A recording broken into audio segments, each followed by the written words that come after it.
Hey, one more thing before you go. What if the journey that changes your life doesn't begin with a crisis, but with a flavor? What if the place you travel for work becomes the place that rewrites your purpose? Today, we're exploring Madagascar.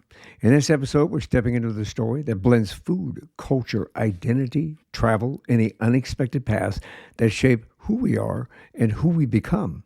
It's going to be exciting, so stay tuned. I'm your host, Michael Hirsch. Welcome to One More Thing Before You Go.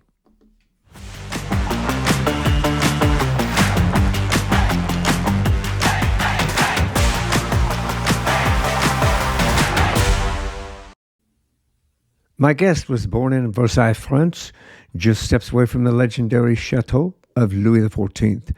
He grew up surrounded by the flavors, the traditions, and the culinary heritage that defined French life.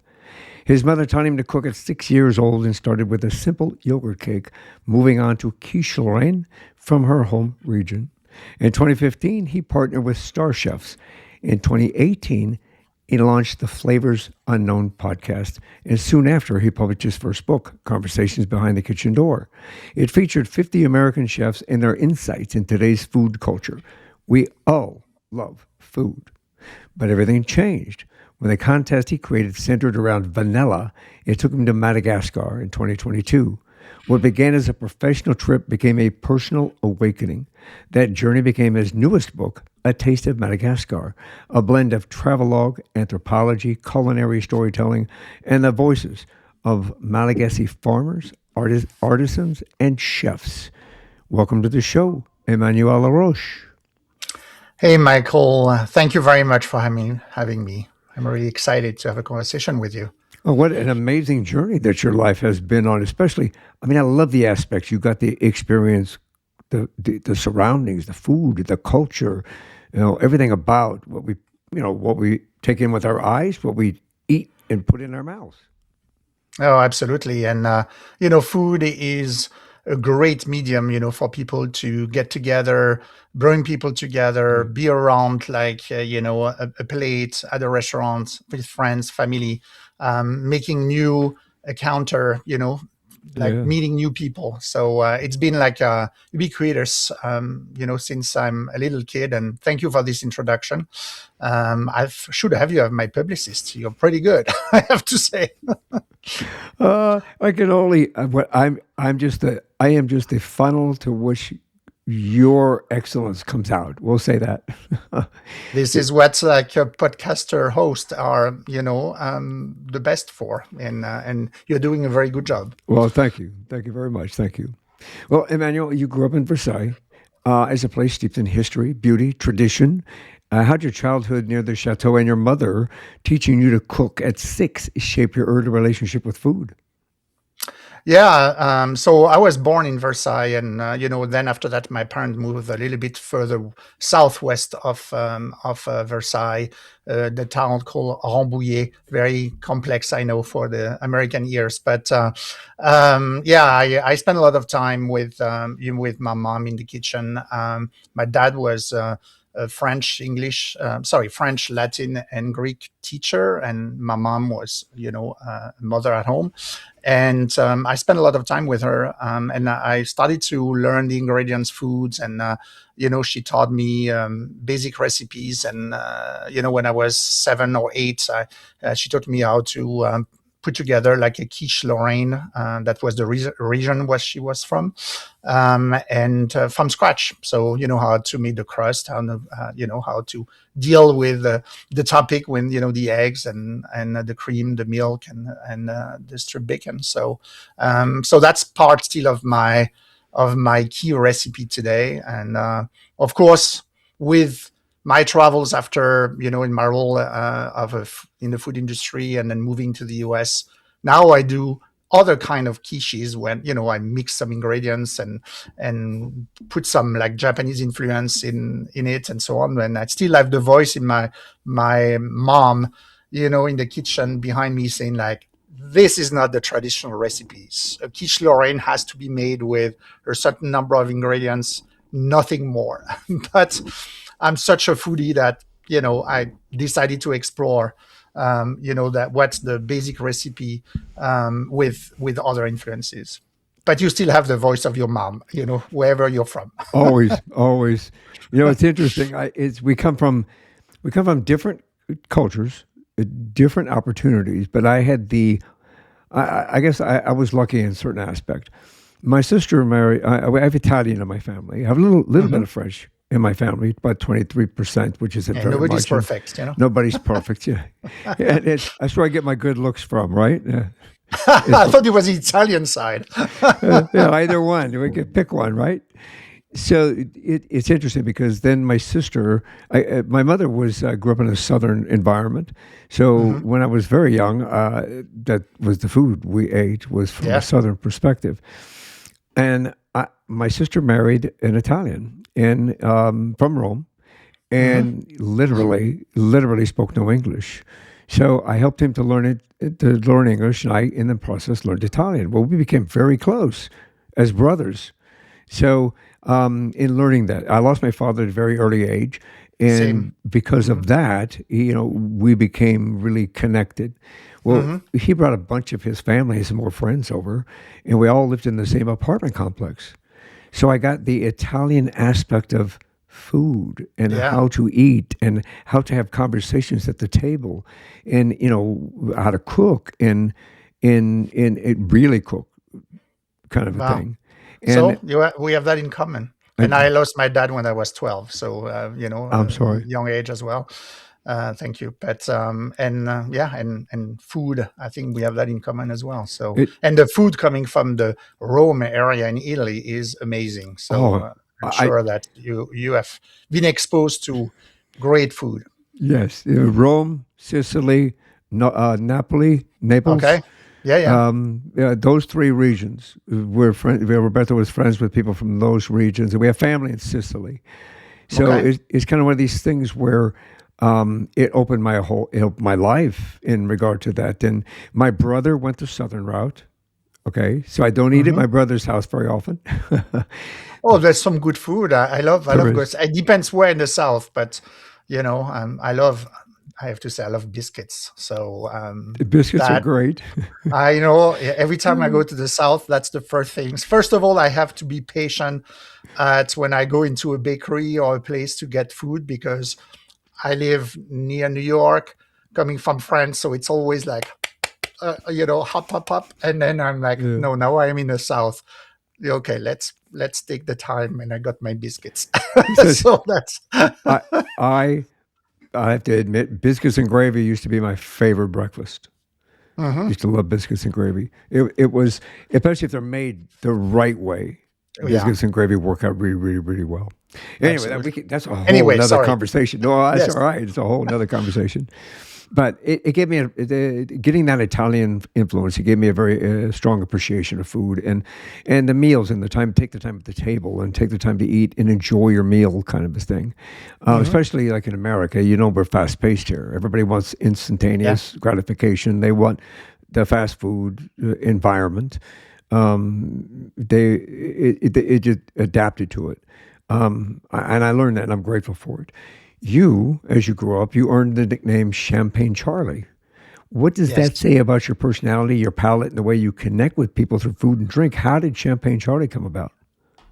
In fact, it's my not my current, my previous boss, the president of the company I work for here in the US, because I always bring food in the conversation, and I'm in charge of marketing for a company that manufacture, flavor, natural extracts, for the food and the beverage industry. So we do a lot of things around food. We need to understand the food trends, and we are doing.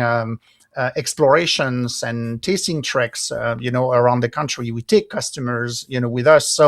So food is always part of the conversation, and I'm known within the organization to know the place where to go, in a specific city. So large cities, from Seattle to San Francisco to Chicago to New York, Miami, Nashville, whatever. I will always know like a chef, that's as well the reason why I have the podcast, and I have those in conversation with chefs and pastry chefs and mixologists. And so every time it's, oh, Emmanuel, we are going there. Do you know anyone there? Which restaurant should we go to? And I'm like, sure, no problem. I give you a short list. So, and it's always, I love oysters. I love foie gras. I love, a good wine and so on. So it became like in our leadership team became like a joke to say like, oh, Champagne Charlie, what's the new thing? So that's where the nickname came from. Well, that works. It fits. It works. It fits. It's when we go to New York, you make it a phone call from me. Exactly. Yes, and don't hesitate. No You say, problem. hey, it's as a cop that was working the street, we always had to know where the best places to eat. Yeah, As I and grew street up, food is fantastic here in the yeah, US. So yeah. you have to know the good places because one can give you indigestion, or one can give you a nice taste of what you just ate that Yes. lingers for a little while. It's all good. Yeah, exactly. Well, before Madagascar entered your life, I know, like you just mentioned, you spent more than 30 years in the global food and beverage industry. That's a long time. You moved here in 2002, correct? Yeah, 2002. Yes, 2002. absolutely. How Yeah, did it's those been 23 years. Yeah. 23 years? Yeah. Boy, really, that's kind of, you stop and think about how time flies. Yes, absolutely. Think about My how time kids flies. were 10, 6, and 4, and now they are 32, 29, 27. Like, yeah. And the two youngest one is more Americans than they are French for sure. The Uh, oldest one decided to go back to France, and he joined the French Navy. So after high school here, and but the two others, yeah, and they don't have this charming French accent they don't that have the you hear try. now. No, they don't lost it. It's like these. How did those years connect you with some of the world's most acclaimed chefs, mixologists, and culinary innovators? I think you kind of talked about it a little bit, but had you expected it to open those doors for you like that? Had you ever wanted to be a chef?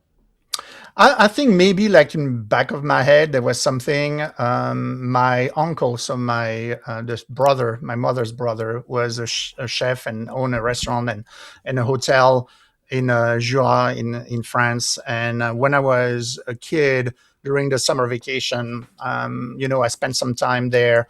The rules were not the same at that time, so I had the chance to be behind the bar, even if I was probably more around like 15 or 16, and serving guests and making drinks, and it always fascinated me. Unfortunately he passed away as well, young, and I didn't continue. And then when I did mention to my mom that cooking is something I like, and she said, that's not the right job for you. No, no, because I guess she have seen how hard it was for her brother. So she said no. Yeah. So I went for chemistry, so which was something close, because food is about chemistry. And then when I graduated from my MBA after my master in chemistry, I did my internship at a flavor industry in Grasse, the southeast of France, so in the suburb of Nice, if the French Riviera Yeah. area. And I fell in love with it. I think I annoyed my family, my friends during the whole term of my internship, and because I brought back some extracts and I was doing things in the kitchen with them, and I found that place was that kind of the intersection with chemistry, with food, and then and potentially travel, and that's three things that I love. And yeah, I had the chance to go to the US. The company sent me there for a year. I went to Wisconsin. Loved the pace of the business. Had to go back to France, but said, hey, Yeah. my back of my head, I said one day I will go back, and that happened in 2002. So the company said, hey, there's a chance to lead the marketing team. Are you still interested? I'm like, on my way. So I've been in New Jersey, just next to Manhattan, since then, and it's been excited. So Every- food and chef was really something in my mind, and because of the job that I do, having this influence coming from chefs and pastry chef and mixologists to mhm. see what's happening around the country can influence and inspire, new ideas for fast Mhm. food themes, from like a ready to drink concept, or a snack that a Yeah. industry manufacturer would like to produce. So that influence is very important. So I wanted to build that network of source of information, Right. and then my passion for food as well. So that's how the podcast in 2018 was created. We So started. Flavors Unknown. Yes, that's when I started, because it was in agreement with the company I work for, and I said that's something. This is a personal project. So I Mhm. started to do panel discussions for professionally, and then said, you know what, the podcast is a great channel for this, and let's make it happen. So Well, I mean, that's I think that chapter taught you about the flavor, creativity, and global food landscape in mhm, totality. I just watched a show. I like to watch a lot of other cooking shows, and I'm learning more a variety of cooking now. In a school currently where there's some Michelin star chefs that are teaching, and I mhm, haven't, to be honest, and you have to be honest with yourself when you look at this. I don't have an interest in becoming a chef, but I love to cook and I love to mhm. create, and it gives me. I started doing it when I was a cop, but once I got retired, I was looking for new things to do. I did the podcast. I started the podcast Mhm. when I was my whole medical journey. But when I got healthy again, and when I got out of the wheelchair, after I walked my daughter down the aisle, my oldest daughter, still going to walk my youngest daughter when she's ready. Mhm. I embarked on my next love, which is food and the Absolutely. creativity. So Yes. I appreciate what you do. I watched a show recently called Next Gen Chef, Mhm. Yeah. which kind of brought a whole bunch of young people in to see what kind of influence or what kind of opportunity they had to be able to bring something to this generation, the next Yep. generation. Yep. And I find it really, really cool. So, from your Mhm. perspective, you did it from a personal perspective, as well as taking your chemistry background. What a unique twist to put that in there.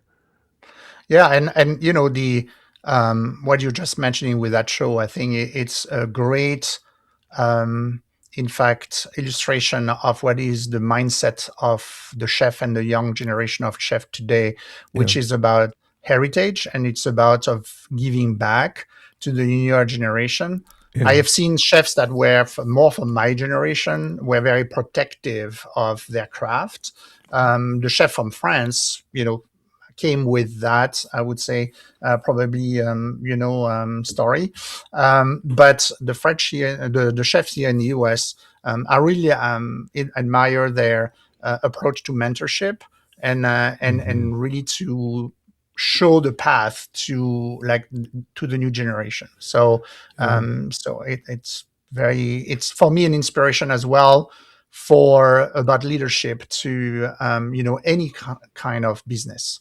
So that's another aspect. I had some episodes, in the podcast that were more around leadership, right, and how any leader on any organization can find really some great inspiration and model of how to coach a team, and as well manage a team, and yeah. then inspire the new generation, and about mentorship.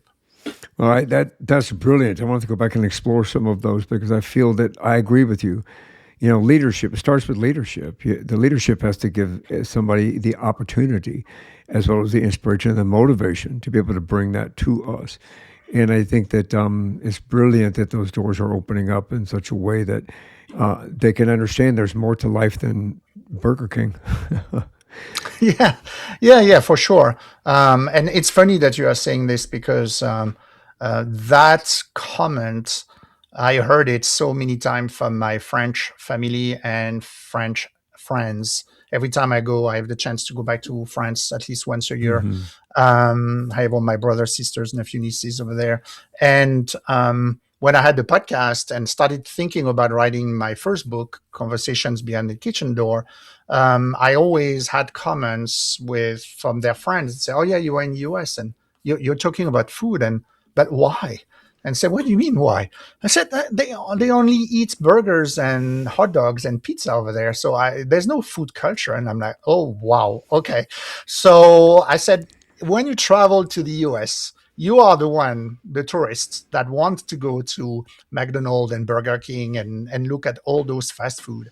If you would spend the same amount of time to identify, food places to go the same way you identify landmarks and, what to visit and so on, you will discover that there's fantastic places, in the US, restaurants, food area, food trucks, food halls, where in fact there is such a group of individuals that are either from the US or that are coming from outside the US, with their own, traditions and heritage, and are mixing, the things from both worlds. And that will blow your mind. So I said, blow your mind. So I said, you know what? Let me write about this. So that was, in fact, the inspiration and kind of the spark that said, oh no, people have to change their mindset, about the food culture in the US. And there is a lot of contradiction and there's a lot of opposition, but there is room for everyone. So, which what I like. Well, there is, and I need to clarify my position a little bit as well, because I don't want the audience to feel that I only think that way. I I as an individual, I know that here, even in the Phoenix metro area, there are some restaurants here that are amazing. Hmm. And I say Metro Phoenix, we're talking about 6 million people, and Yeah, in, it's almost like New York. You've got Scottsdale and Peoria, Scottsdale, Glendale. sure. It's all combined up. They're all butt up next to each other. But there's some Hmm. amazing opportunities to enjoy food from any one of those communities that are all entailed within each other. And it's I think people sometimes are afraid to step outside the box, Correct. and afraid to try something a little new or try something Correct. a little bit deeper from that perspective. And they should. I think they And should. that's something that people should do when they travel, and that's really, the maybe the link, or with the book about Madagascar, which is, the idea is that, you can, when you travel, you can decide to go to, things that are, the checklists, Right. that you want to visit or experience and so on. Or again, you can think that you are the travel, the important aspect is as well the preparation phase of the Yeah. travel. And for me, 50% of the excitement of the travel is the research that I do before I go somewhere. And the idea is that, spend more time with people there, engage with people, Yeah. because what you bring back from your travel is, yes, of course, it's the picture that you can take and so on, and then you will look at once or twice. But the most, I would say, enriching experience will be the people that you will meet, the people that you spend time with, and the people from the place that are going to share what their country is about. And food for me is the vehicle, to do that. It's a platform to communicate, exchange, learn. So We share so that. We share that, Emmanuel. We share that very much so. When we travel, the first thing that I do the same thing. I do research, and the research I do is necessarily I. Everywhere we go, we obviously want to check the history and the culture, and because walking into history is also very unique. You get to touch history. You get to walk where somebody's walked, a couple yep. thousand years ago in some cases.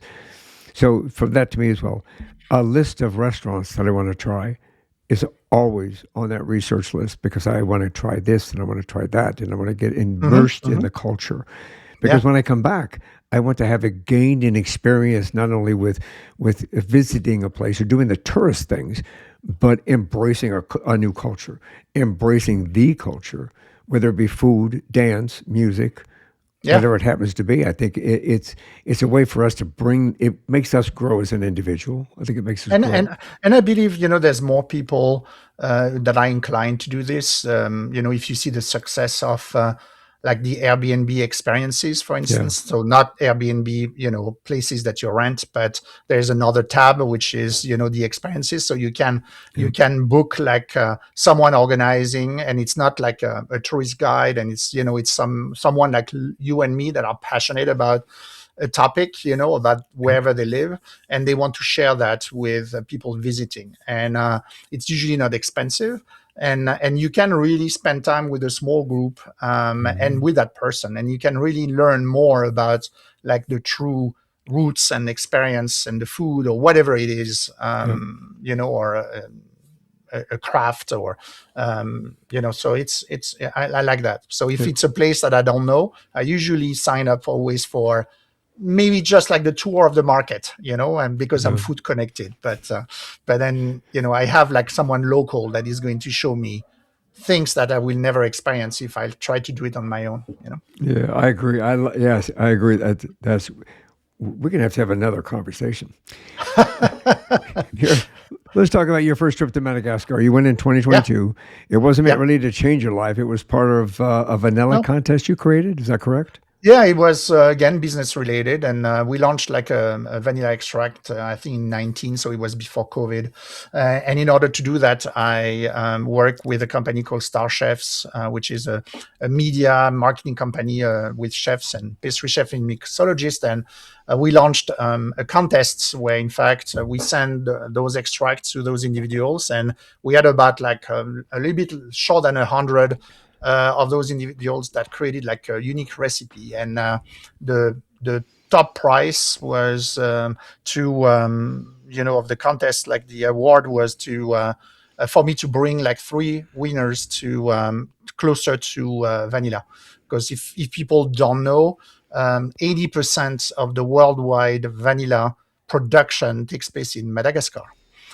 So I took Elizabeth Faulkner, who is a chef based in LA, Michael Gulota, who is a chef based in New Orleans, and Shannon Tibet, who at that time was just finishing being the director of the Bar of Death and Company in New York. And here we go. We went to Madagascar, so 8 hours to Paris and 10 hours from Paris to Antananarivo, which is the capital of Madagascar. And if people don't know, it's 250 miles on the east coast of Africa. That's So that's how it started.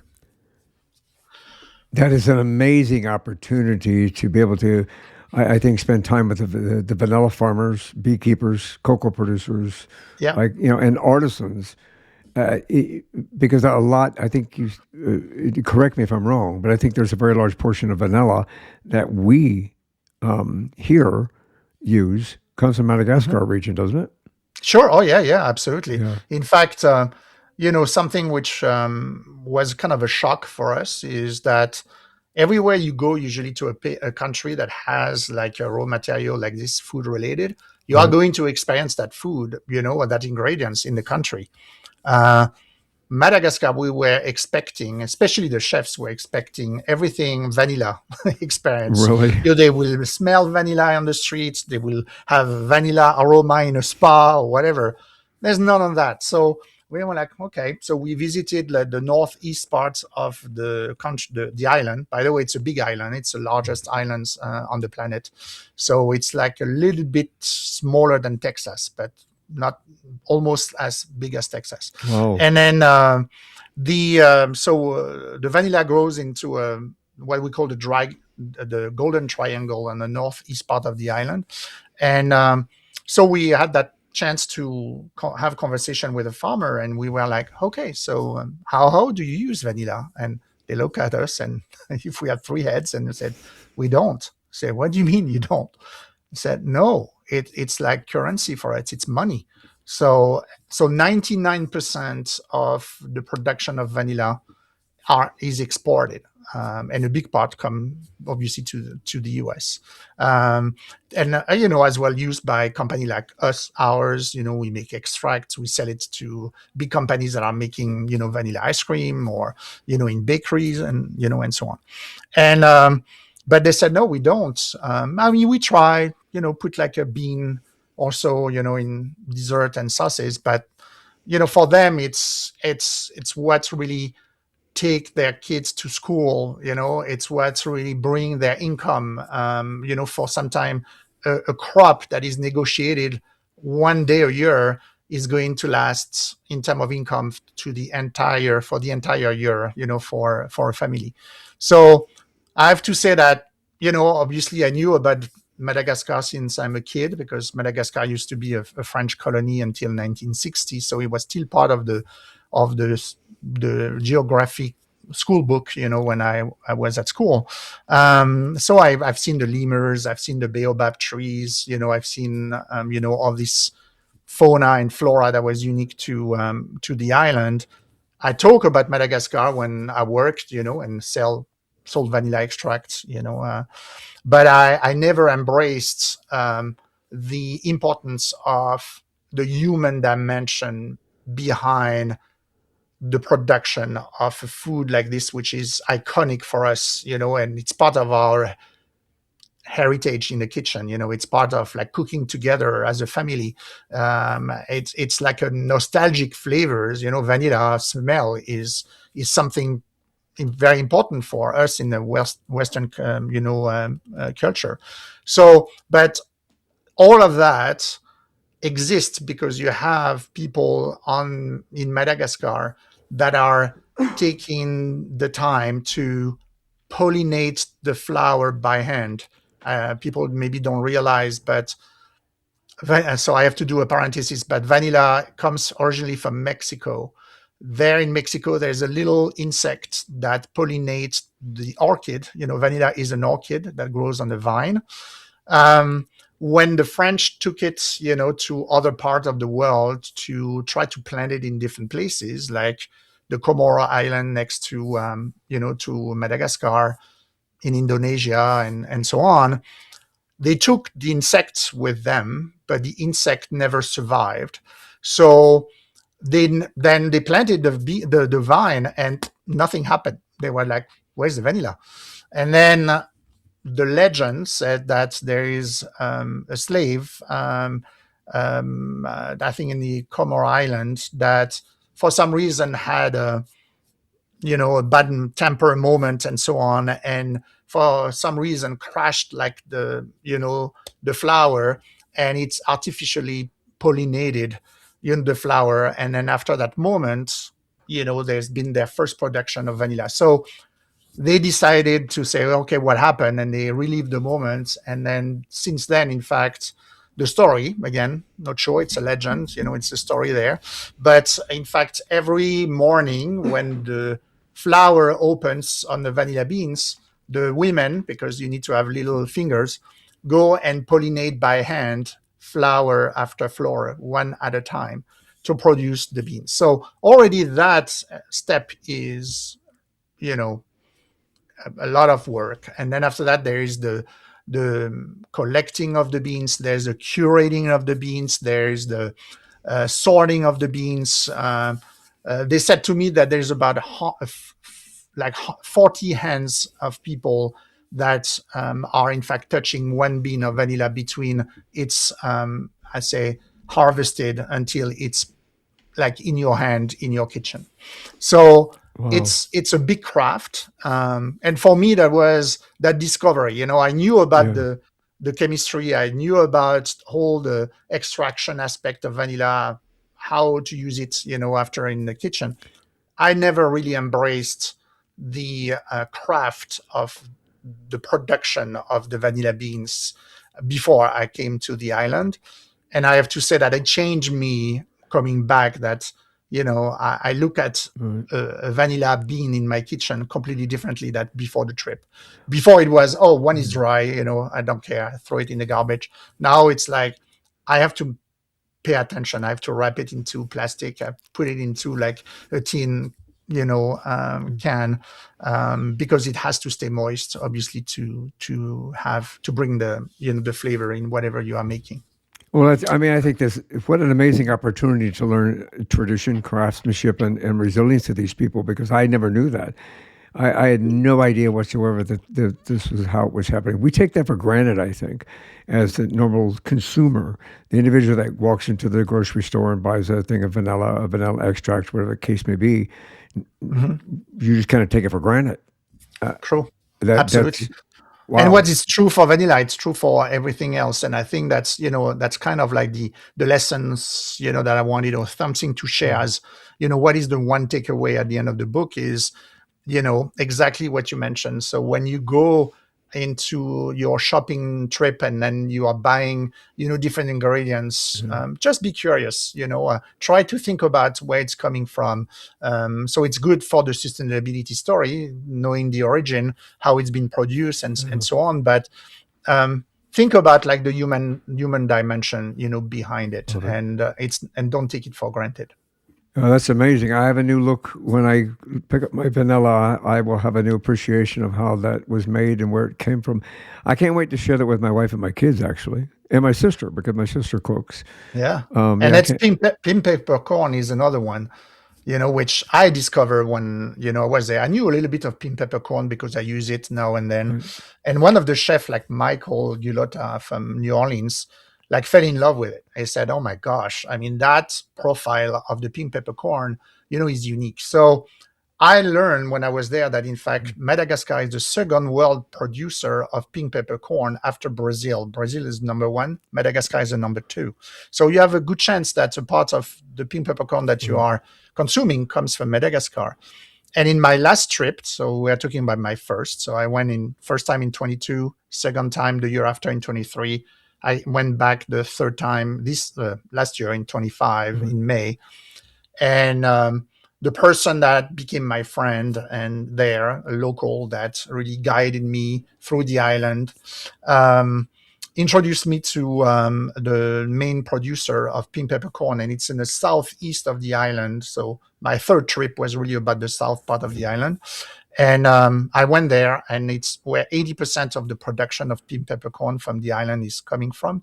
And again, it was wow. the heart of the peak of the harvest. So I had the chance to go, where all the trees are and the orchard, and seeing the women collecting, those Mhm, part of the branches where the little corns, are growing. And then I have pictures on the book, and they are whipping those branches on the tarp and then collecting those little pinkish reddish, corn that are going to end up, in someone's kitchen around the planet. So that was That's really unique as from a well. human perspective, like you said earlier, I think that nobody thinks about that. Somebody does it by hand. That's hard work. It To is. be out there with your hands, you're doing that kind of work on a consistent, everyday basis. It's like wow. Yeah. The book. I know the book. You got the first copy before we started this. You pointed the copy to me. Yes. Um, Yeah, it is. so I haven't had a chance to like read the I'm book. excited because I received it 2 days ago. So that's why. Yes, you could. You have the tangible. Here it is. It's in my Yeah. hand. Yeah. I can't wait to check it out. Actually, and it kind of blends. I think I mentioned in my intro. It's kind of a travel log of your travels to there. The anthropology aspect of it, which we just talked about, and of course culinary storytelling. Because realistically, you're telling stories from what Hmm. we've just learned and what I've just learned. You're telling stories that I never knew, and even in the stuff that I have learned from cooking. I've taken some French cooking classes. I've taken Italian cooking classes. I've taken Asian cooking classes. You never hear the story behind some of the ingredients that are within what you eat and what you're going to mix together. So, what an opportunity for us to be able to learn from a global perspective how it all fits together. Yeah. And that's really what, when I went there the first time, I had absolutely no idea that I will make that trip, my second Yeah. book. I knew that I said I need to find like an idea, whatever comes, an opportunity. And then when I did my first trip that was really business orientated, I went there for vanilla, but I stayed there for everything else that I discovered. And I came back for the people behind them. So I discovered cocoa. I discovered pink peppercorn. I discovered Mhm. cloves. I discovered, endemic wild black pepper that are existing only on that island, nowhere Oh, else in the world. I discovered caviar, which blew my mind. I had no idea that there's 11 tons of caviar that are produced. I didn't This know is the that. first caviar of the Indian Ocean. Um, and and then as well, when I was focusing on those ingredients for food, I discovered that there's other things that are growing in symbiosis, for food that are used in perfumery. So there Really? is vetiver, there is patchouli, there is ylang ylang. Ylang ylang, for Oh, the little story, is the main component of Chanel No. 5 perfume. So I'm like, okay, I need to write like a chapter on this. So I decided to create the book or structure the book as almost like a tasting menu. So you have one chapter dedicated to an ingredient. So one on vanilla, one on cocoa, one on spices, and so on, one on honey. And then talking about bringing the travelogue aspect that you talked about, because I wanted the people reading that to experience the same way I experience it. So mhm. joining me in my adventure. And believe me, it's an adventure because the road condition is not that good. There's some part of the island that it took me 30 hours, 30 Wow. hours nonstop, driving just for stop for bio breaks and food. And that's it, no sleeping. So that was an adventure. I wanted the people to experience it because some people may go there, but a lot of people will not go there. So that's good to talk about the product, but let's do the context of where that Everything. product grows or being raised. And then the other part is the human dimension. So I wanted to celebrate the people that are behind those products. And I picked and I asked my friend to help me there to select companies that are, or entrepreneurs or farmers that are giving back to the local communities. That was something very, very important to me. Hmm. Why? Because probably because my French background and this story of colonialism with Madagascar, a lot of people went on this island to exploit the raw materials coming from the soil. There's a lot of, you know, stones and great things over there. And it's a cheap workforce. So a lot of people went there for that. I didn't want to do this. I wanted really to say, give me like introduce me to people that I will be proud to feature in the book. So I want the people, if people are interested to read that story, I want to make sure that they understand that yes, at the end of the book I put like a page, which is just kind of a short introduction of the companies that I mentioned in the book. For me, it's not a marketing exercise. Right. I've seen some people telling me, oh, but you are doing the pitch of those company. No, I just want to share what I've experienced related to those companies that are giving back to the local communities. But then I said, if you as a reader want to learn more about them, here's what they are, and here's like the address of their website, and this is on your own, you can explore it. So that's the reason of those pages, at the end. No one like gave me any money to talk about their, Right. about their company. My second trip, I had the chance to interview 18 people in maybe 14 days. Um, and and just to give you an example, with the caviar, for instance, which you could say caviar, it's a luxury good and it's one of the poorest place on earth.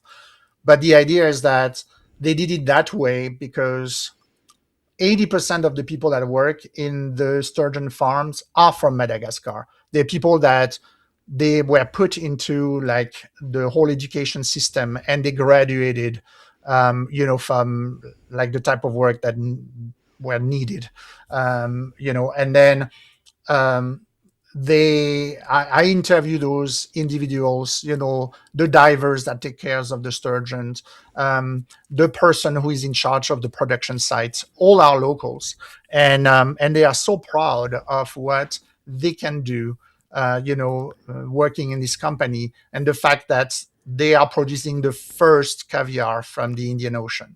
So that's what I wanted to celebrate in the book. Well, I think that from what Here's what I get out of this. You kind of captured the soul of Madagascar, but not just the ingredients, but the people. Hmm. It allows us to have an understanding that, again, it goes back to sometimes we take advantage. Look, this world, we both know this world is very active. People, especially nowadays, the older we get, the more we like to slow down from an older perspective. But the world is moving at a fast pace. They don't take the time to think about these things. And again, what an amazing opportunity to really understand you capturing the soul of Madagascar and the people within it and how it all works together, I think brings to me more value to what I'm going to put on my plate. Yeah, sure, I, absolutely. it's And that more, could be the more value. You understand that as well, that what you are doing is contributing to yeah. the livelihood of those individuals. Because if we want to continue to enjoy those fantastic products wherever they are Yeah. coming, we need to, one way or another, support the human aspect behind those products. Um, so I think it's important to understand the traceability. What's the story behind these ingredients, because we know we are all like humans, and sometimes Yeah. um, we take shortcuts, and sometimes it's not the quality ingredients. Sometimes we look at the cost, which is definitely very important. Mhm. But I would rather spend a little bit more money if I know it's going to support, like, directly the people that are making that quality ingredients. I think it's we owe them that, Yeah, it's because very we yeah. because we are enjoying the product on the other side of the planet. And if we want to have that heritage and share that product with our kids and our grandkids, and you want to still cook in your kitchen and share maybe that vanilla cake that you baked in your oven, and you have your grandkids that are enjoying this with you. It's because some other people are making this possible on Madagascar. Well, food is about connecting. And, as we think of connecting as sitting across the table from our family and our friends. And food's about sharing. Hmm. And this is kind of, I think, a wider expanse in those aspects. We are connecting with those people that are making it by understanding where it came from, gives us a greater appreciation of what we're eating and how it was made and formed. That brings us closer to that culture. We as human beings can embrace it. I love it. I love it. I love it. Yeah, a good summary, Michael. Um, and Absolutely. you've said that your journey forced you to kind of rethink identity and challenge your comfort zones.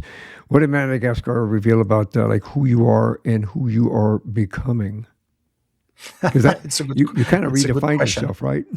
Yeah, it's you have to. And in fact, it's people said that to me before I took my first trip, and they said to me, it's either you're going to hate it or you're going to fall in love with it. And you will have to, you will fall in love with the people as well. And I'm like, okay, I went there with no preconceived notion. And there's some people I can understand, because it's a poor country. So in certain places, you could be, you really witness, some of the things that you see, online or on TV.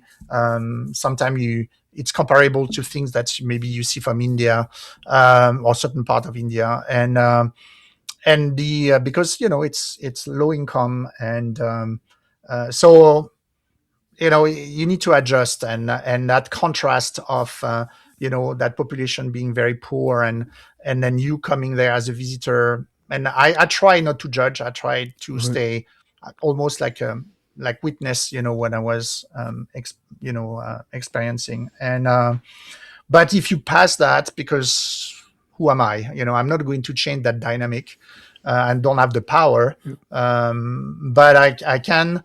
I wanted to, when I went there, and I came back and I said, okay, I think I have a story for the second book.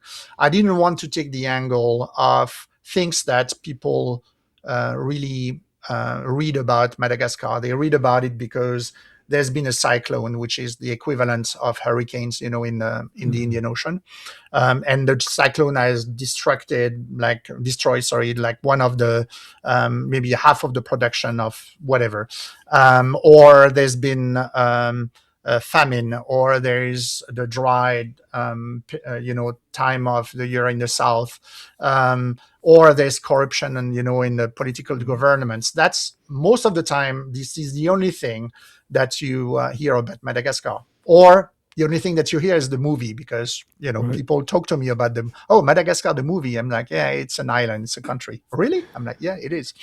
so, but the idea was like I wanted to take like a different angle and say, let me celebrate ingredients that are there that end up, because my angle is food, and that end up into the kitchen of people or chefs around the planet, and no one knows that it's coming from that island. Yeah. So I wanted to really to put the spotlight on that aspect. So I talk in the book about the rest and the context, and the fact that yes, there is deforestation, and we have to be mindful of this, because deforestation has an impact on all those ingredients, and so on, of the livelihood on the people. Mhm. People are contributing to it. So how can we do things differently through installing like hives, beehives, and producing honey, into planting cocoa trees, because cocoa trees needs shade, and means that you have to plant Mhm. other trees on top of them and have a canopy. So then insects and mammals, and like lemurs are coming back, and so on. So there's solutions. um, so I wanted to bring a little bit of optimism, and not see Right. the island from the angle of the negative aspect, because unfortunately this is most of the time the way how the island is pictured in the media. Well, and that is unfortunate. There's a key word that you said there. I think that as a police officer, I went into locations that you see people at their worst. You see the best Yep. people at their worst, Hmm. and you see poor. I mean, like poor, living under the bridge, poor, living in a Yep. cave, poor. Yep. And you deal with this, and it gives you a perspective of compassion and humanity, and understand that yes, they might be homeless, yes, they might be poor, but they're people, they're human Absolutely. beings, and Absolutely. and they have families, and they're somebody's daughter, son, husband, Hmm. wife, boyfriend, girlfriend, child, grandparent. They belong to somebody. So I appreciate the fact that you took that approach. I think that it brings I guess full circle to have an understanding that what you put on your plate, what you put in your mouth, what Hmm. nourishes you, what you enjoy, comes from somebody having to work that. Sure.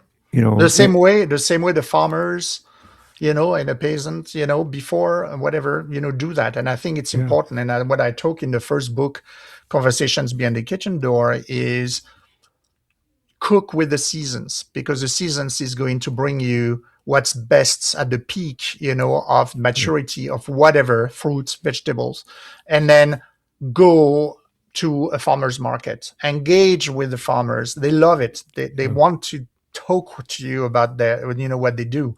Um, and I think this is very important. So for me, it's the same approach. It doesn't matter if it's here in the US, in your backyard. Think about, I live in New Jersey, and when I arrived, I started to explore, and I said, okay, oh, there's a farm here. Great. Let me go there. And I discover different places. And so do that in whatever state that, you live in. And the same principle apply to, so what I've done and looked at in Madagascar. Well, thank you for doing that. I appreciate that from a human perspective, from us being again having some understanding, some compassion, some understanding, some appreciation for what has come on. You mentioned, and we just talked about it. We haven't talked much about it, but your first book, Conversations Behind the Yep. Kitchen Door, featured 50 American chefs and became a trusted resource in the culinary world. How did that experience prepare you or not prepare you for writing A Taste of Madagascar? Hmm. Um, Good question. Um, I think that's the first one was really the.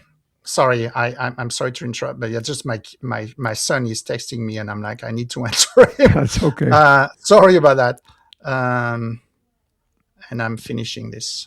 Okay, and then so the first book was really me jumping into this idea: are you going to be, or am I going to be good enough to tell a story or to write a story, and a story that someone else wants to read? Which I think happened because then I was published. So that was at least a good step. Um, and then I think the first one like really show me the process of writing, Right. because I had the opportunity because of my day job to write a lot of articles for magazines and in the company magazines or the food magazines and so on. So but writing a book is really different. And um, and so but I understood what worked for me. So a lot of people are going to say you have to write every day. This is a process. Of course, become better at it when you're writing every day.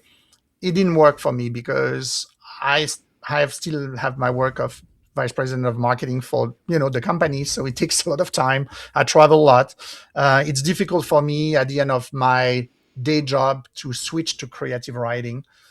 So I have seen that what worked the best for me is to take like long weekend. So leave on the Thursday night and drive, somewhere, rent an Airbnb. It doesn't have to be expensive. It's not about cost there. And then drive back on the Monday. Be quiet. I'm an early bird, so I wake up at 5 a.m. So I love to write from 5 to 11.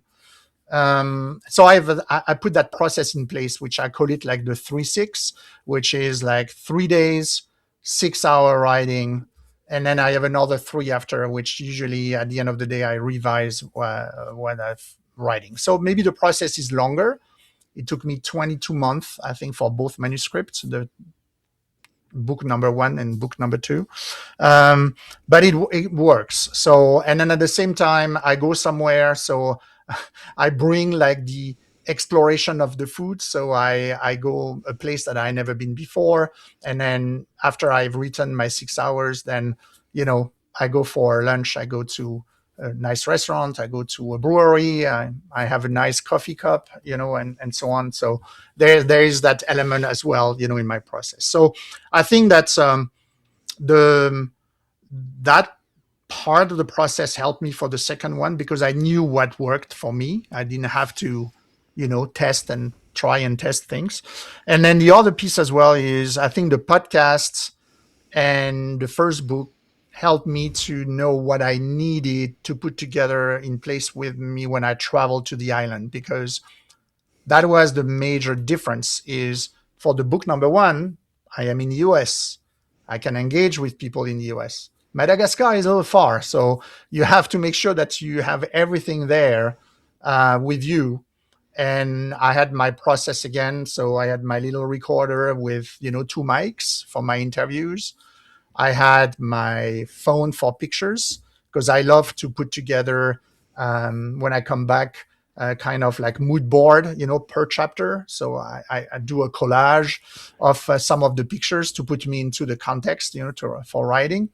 And then I have my notebook because um, it is important when you think of writing a book is that you capture the emotion of the moment. So when you are driving those 30 hours in that car, um, the notebook with a pencil is the best way to to take notes of what you are experiencing.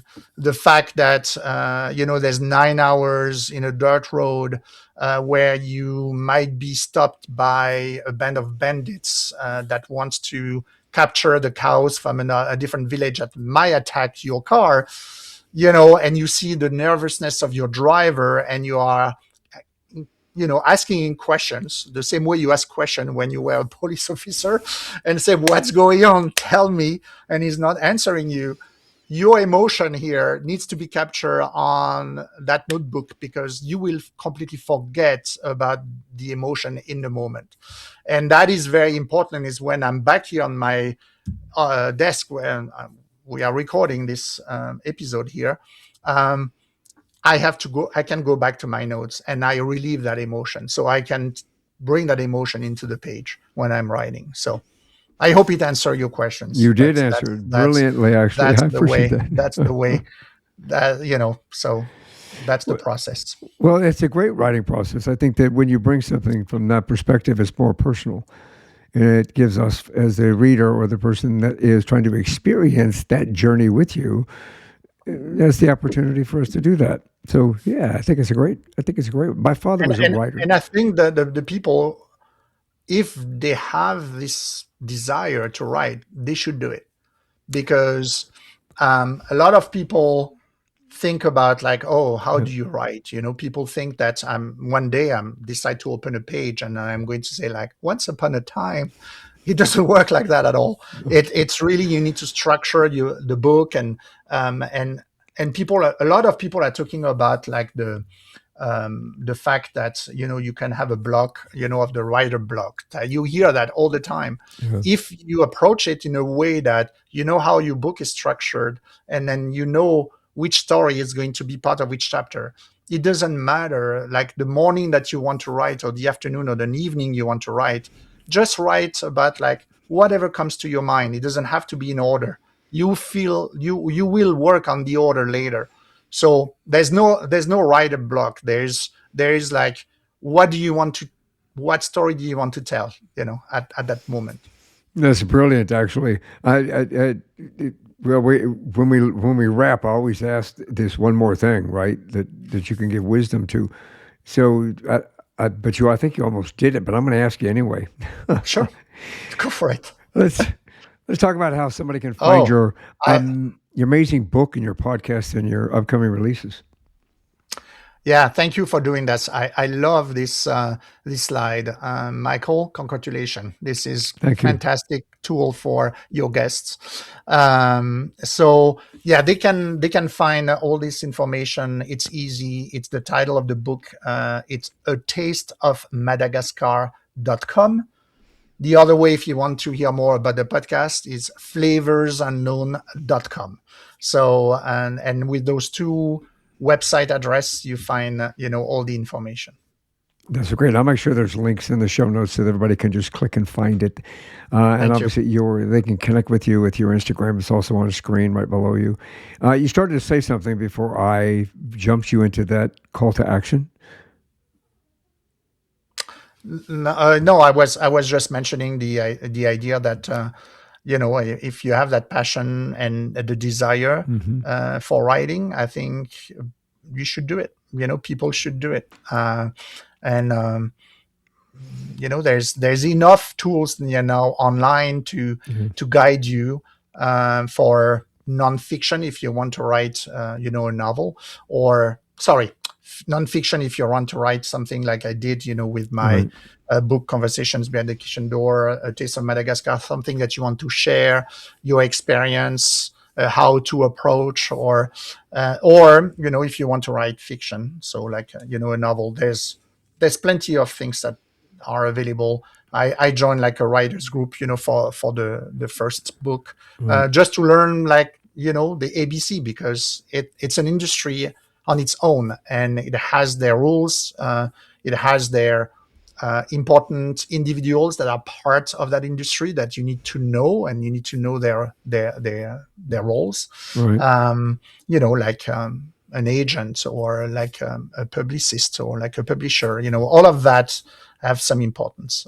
So that's what I wanted to say, is that if you have that desire, if this is something that you feel is in you, um, don't hesitate. You don't hesitate to do it. I, I, No, to do it. I agree Yeah. with you. And you see, you're very, very lucky. I think you're lucky because you get to combine your travel, Hmm. right? So you get to experience the location, the culture, the opportunity.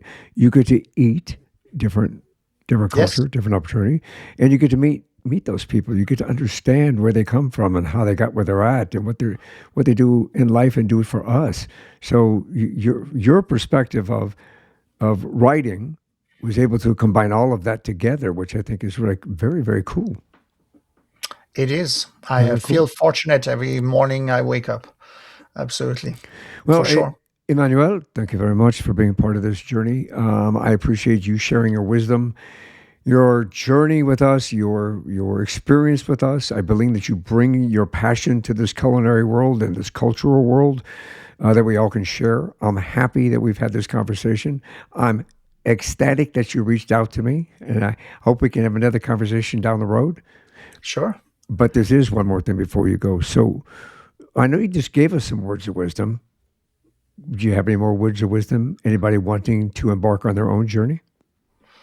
So first of all, before I say that, I want to make sure that I say thank you, Michael, for inviting me, for replying to the reach out. Mhm. So I really appreciate it. Um, I think that's what I said to my children is the world of wisdom. They say too many dads, but I think it's stay curious. I think this is important. Stay curious with everything that you do, because the world is rich, and the positive aspect comes from our own way of appreciating things, engaging with others, the Yeah. way how we behave, and the world will give it back to you. So if you stay curious about things, about obviously why I'm going to say food first because I like to experiment new things, but Me as too. well stay curious with people, and it will be like very enriching experience. So that's what I Brilliant, would say.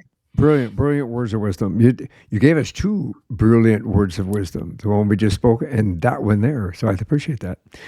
Again, thank Yeah, you very much for being on the show. I appreciate you. I'll make sure that everything's in the show notes so that they can click a link and get to them and get to your website and find your books and your podcast and everything else involved. So, Emmanuel, thank you, sir. I appreciate you very much. Thank you for joining us on this journey. Michael, thank you. And thank you what you have done as well for everyone when you were in the force. I'm grateful. Today, we learned that reinvention doesn't always come from crisis. Sometimes it comes from curiosity, from listening, from stepping into a place that asks you to slow down, pay attention, and see the world and yourself differently. Madagascar did that for Emmanuel, and through his work, it now does that for us. And it reminds us that every journey has a flavor. Some are familiar, some are unexpected. Some, like Madagascar, stay with you long after you return home. We also learned that it's never too late to rediscover your purpose, never too late to follow a spark, never too late to write a new chapter of your own life. Because sometimes the most important journeys begin when we think our story's already written. The Taste of Madagascar is out now. So be sure to get your copy today. So that's a wrap for today's episode. I hope you found inspiration, motivation, and a new perspective to take with you. If you enjoyed this conversation, be sure to like, subscribe, and follow us and stay connected. You can find us on Apple, Spotify, or your favorite listening platform, and you can head over to YouTube and catch the full video version. So until next time, I'm Michael Hurst, and this is One More Thing Before You Go. Thanks for listening to this episode of One More Thing Before You Go. Check out our website at beforeyougopodcast.com. You can find us as well as subscribe to the program and rate us on your favorite podcast listening platform.